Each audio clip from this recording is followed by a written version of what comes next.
Hey everyone, day 4.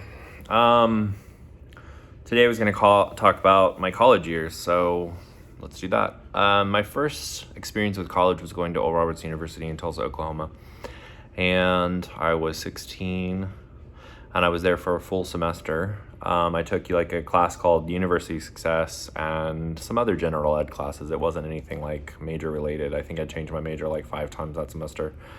Because at 16, I'm like, you don't know really what you're going to do in life. And then eventually, I tried a drama class out, didn't like that at all. Then I tried a few different courses, like an art class for like painting and drawing and stuff, and that just really didn't wow me. And then I took a writing class, and that's what I settled on, was like a major in literary writing. So I did that semester, and then I found a school called Full Sail Real World Education, which is like a technical school. And back then it was just starting out, so they only had associate's degrees. So I went and visited the school in Orlando, and I decided to go. So my parents sent me, and I got a 2-bedroom apartment by myself in Orlando, Florida, in Winter Park, which is just north of Orlando. I mean, it's like a suburb. And went to the school for 16 months and graduated with my associates in digital media. And my experience there, that's when I had kind of been fighting and praying and arguing and calling out to God for a long time to make me straight or fix what was broken or, heal that or deliver me. And I just wasn't getting any answers to my prayers. And I prayed all those prayers for like 13 to 17. It just wasn't having it. Like there was just nothing changed. So I was getting really frustrated. And around the time that I was 17, I decided that I kind of told God, I was like, I can't do this anymore. I can't fight you on this. I'm going to just stop fighting. And so I came out to my family and I started exploring what it meant to be gay. So that's where my long 20 years away from the Lord started, was in Orlando. Just kind of had a couple of gay friends and just kind of dove headfirst into the gay lifestyle. I didn't have any boyfriends or anything at Full Sail. And then school kind of absorbed my life because that was like a 40-hour week school. So you were in lectures for like 4 hours a day, and then labs for 4 hours a day. So you had like 8 hours of school plus homework. So it was a lot of school. So really didn't have like time for anything else. Just kind of devoted myself to school. Graduated salutatorian in my class, which was awesome, and got a lot of course directors awards and perfect attendance award. And so that was kind of like the highlight of my college education.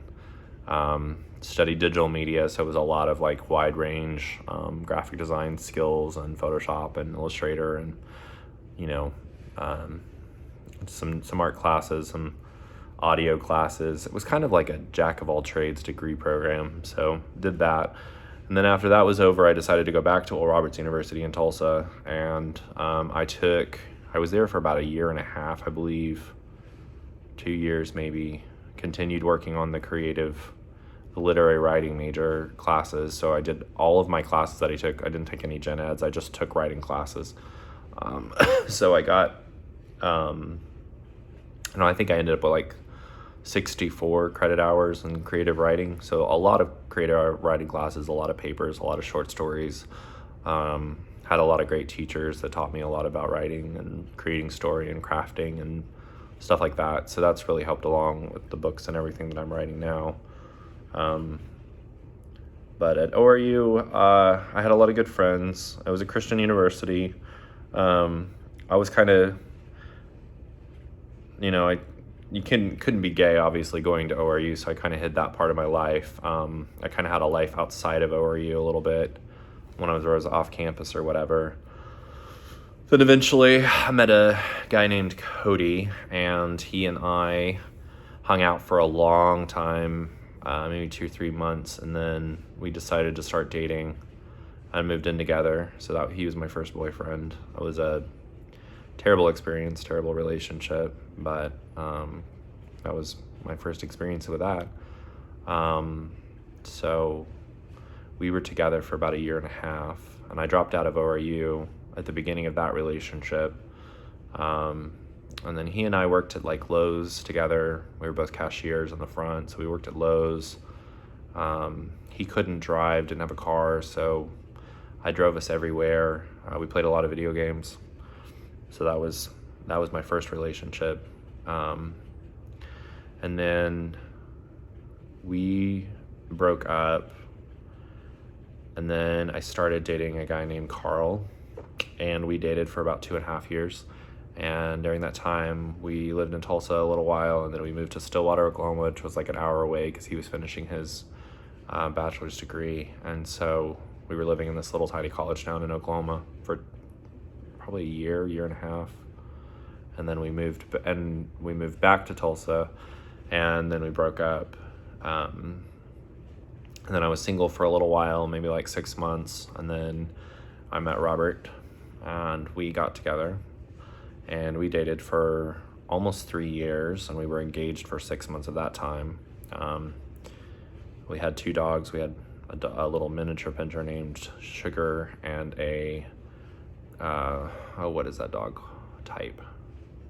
Anyway, we had a dog named Lemon, and so we had Lemon and Sugar was our dogs. That relationship was probably the best of all the relationships I ever had because we never really fought. We just played a lot of video games. He worked a job. I worked on video game design, so that was kind of I don't know. We got engaged just because like I wasn't really happy in that relationship. I don't think I would have been happy in any relationship, just knowing that I've always believed that being gay is a sin, so that doesn't exactly lend itself to like you becoming happy in a gay relationship. So it was always like that, knowing I was doing something wrong, but just continued in that lifestyle because it's what I knew. And I do think I genuinely like loved the guys that I was with. I mean, I cared for them a lot, and we had, what I'd consider a relationship. And then Rob and I broke up. And after Rob and I broke up, I started working for TCC, which was Tulsa Community College, as a graphic designer on one of their projects, and I was making $40 an hour. I was making so much money. I was making a ton. I think my paychecks were like every 2 weeks. It was like $4,000. It was some ridiculous amount of money. So with all that money, I decided to take a vacation to, this time I was living with my friend I had met who was administrating. She was 53, named Aretha, and she was administrating the grant program that I was working for as a graphic design. So we became really good friends. She was divorced, had 2 adult kids that were like my age. So it was kind of like a third kid for her. She was like a second mom or whatever. And when Rob and I broke up, I ended up moving in with Aretha, and she had a 3-bedroom house. So I just ended up living in her 3rd bedroom, and we were like best friends. So we did everything together. So then I decided I was going to take a trip to go skiing in Colorado because I haven't done much like vacationing in my life or road trips and stuff like that. So I took all the money that I had. I had like, $8,000-$10,000, just like, what do I do with this? I was like, I'm going to go on a road trip. So I drove my black Xterra. One of my friends came with me. He was like 18 at the time, I think, and I don't think his parents knew he was coming with me. We weren't dating or anything. He was straight, but anyway, so he came with me, and it was a super blizzardy time in Colorado, and we were driving across Colorado near Lyman, Colorado, and the blizzard had cleared and the roads looked clear, and we were going 75 miles an hour. Luckily, we were both buckled, and we went off the highway and like rolled like 6 to 8 times, and it totaled the Xterra. And I had like a bump on my head from hitting the side window, and I had some cuts on my hands and stuff like that. So that was my first like major car accident. All of my accidents have been on ice and snow, remarkably. But so that totaled the car. We still ended up going on the ski trip, and that was a lot of fun, but it was a lot of whiplash. And then after that, I had to pay a lot of money to try to, like, insurance covered a lot, and Gap insurance covered a lot for the car. But when it was all said and done, I only ended up with like $8,000 to find a new car.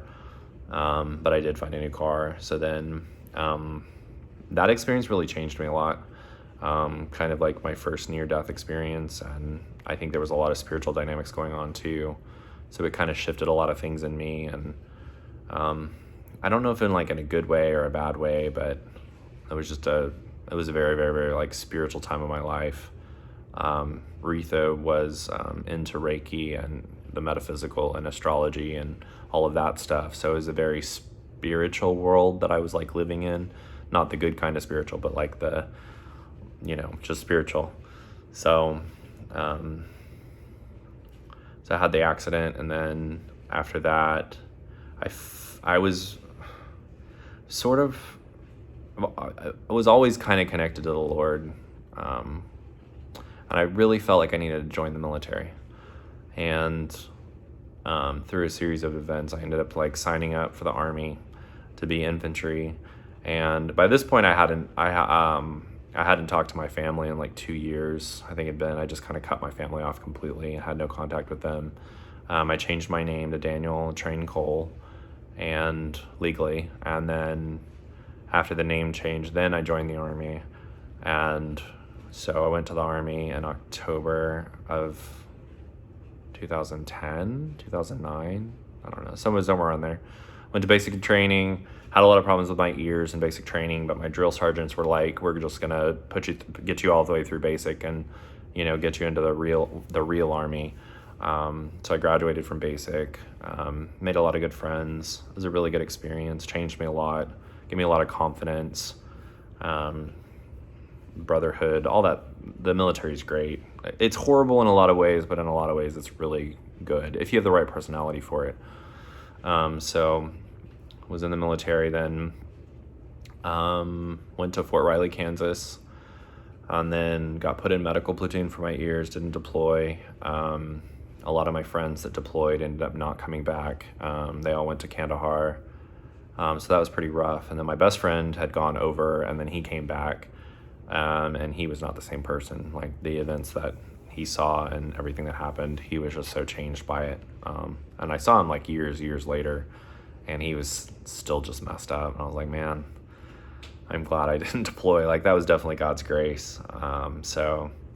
I got really sick in the military because of my ears. I was having like vertigo attacks, and I couldn't keep food down. So I got super thin. I was like 170 pounds, and I looked like a Holocaust victim. Like you could see all my bones everywhere. And through like that, I was getting really suicidal because you just are kind of locked in the military, and I couldn't do anything for my health, and I was just struggling, and I was really unhealthy, and I didn't know how to get out of the military, and I was just kind of like a horrible time. And I ended up meeting a guy named Rick, who was the son of a colonel. Actually, he was 21, and I was 26, 27, 28, somewhere around there. And so we started dating, and that kind of pulled me out of the slump I was in, just gave me some hope. So I got out of the military eventually, and once I got discharged completely, Rick and I were living together in Manhattan, which is a small town about 10 minutes from Fort Riley base. And I lived there for about 7-8 months, and then we ended up breaking up, and I went back to Tulsa to live with Retha again. And then I was with her for about a year, I think, or two. And I didn't know how to get out. It's kind of like a continual, like getting into a bad relationship after bad relationship after bad relationship, because obviously none of them were going to work, because I couldn't ever be happy, being in a gay relationship. But I look back at it now and I'm like, I was trying to get out. I was trying to find a way, but I couldn't find hope. And I don't know what it's like, crying out to God all the time, like, save me, transform me, blah, blah, blah. Just seemingly nothing.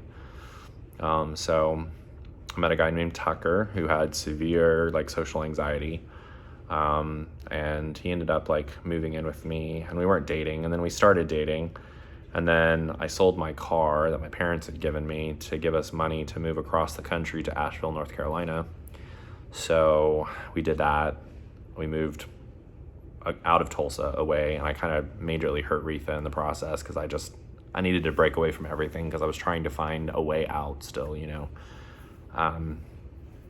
and I thought maybe getting out of Tulsa, where I had been for so many years, I think I've been there 12, 13 years on and off, and I was doing everything to like try to shift things in my life and just making a mess of things. So Tucker and I moved out to Asheville, and his social anxiety was so bad, like we didn't do anything. We just stayed in the house, and that was getting to me, because I was like, I need to go do something. And he didn't want to. So I ended up breaking up with him. We'd only been together for like 4 months, 5 months. And then after that, I was in Asheville. So I've hit my 15-minute mark. So I will pick up on the story tomorrow and continue my life journey through all of the darkness. So anyway, thanks for watching.